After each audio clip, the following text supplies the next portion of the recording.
Okay, so continuing on with this video, we have this link at this point is constrained there, so we're going to go ahead and add a constraint from that circular surface there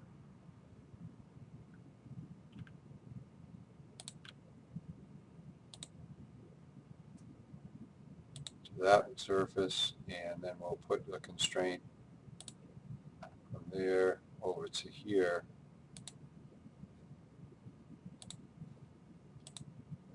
So actually we look from the front. I'm just going to get out of this for a second. You can see that it's constrained together, and what we need to do now is see if, let's look at it from the top, we need to figure out how to position these so this stuff doesn't hit. So looks like we can probably constrain this surface. I'm going to hold down the control key to that surface. Let's look at it from the top again. So that looks like that's probably going to be okay.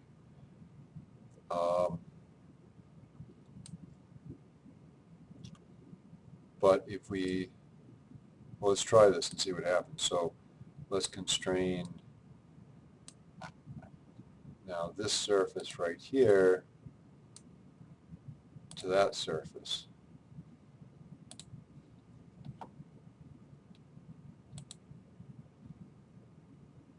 So you can see what happened here is that these parts, if there's not a bigger space here, then that's going to be a problem right there. So it looks like we need a second Delrin washer, Delrin spacer that we can put between these two. So we'll go back, and if you look in this tree, you can look at all the constraints in the whole assembly, or you can pick out any particular part that you want, like this one right here, and just look at the mates that affect, and it shows you what it's constrained to, what each particular constraint is constrained to. And you can actually change the names on these too if you wanted to give a more descriptive name. But at any rate, this last one that we did down here, this coincident between those two isn't going to work. So I'm going to delete that one and pull this out a little bit. Let's try and pull it out this way. And then what we'd like to do is add a washer, one of these Delrin spacers. So one way to do that is actually I can click on that part and hold the control key and just drag away, and now I have another instant of that part. Okay, so we can go ahead and constrain that now. So we'll grab the inside surface there.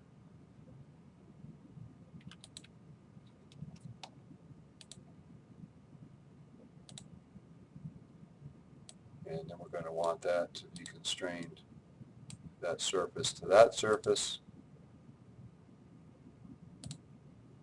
And then we'll constrain this surface to that surface.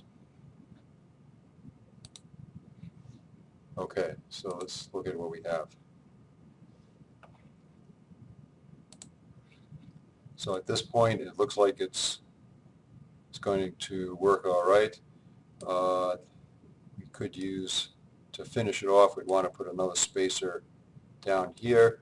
In Solidworks, you can pick two parallel surfaces like that, and I'm just going to hold down the control key and see it shows you down the bottom what the normal distance is. So as it turns out, we do have, I did make a 3/8 thick Delrin spacer. So I can go over here to insert components and browse, and there's the one that we want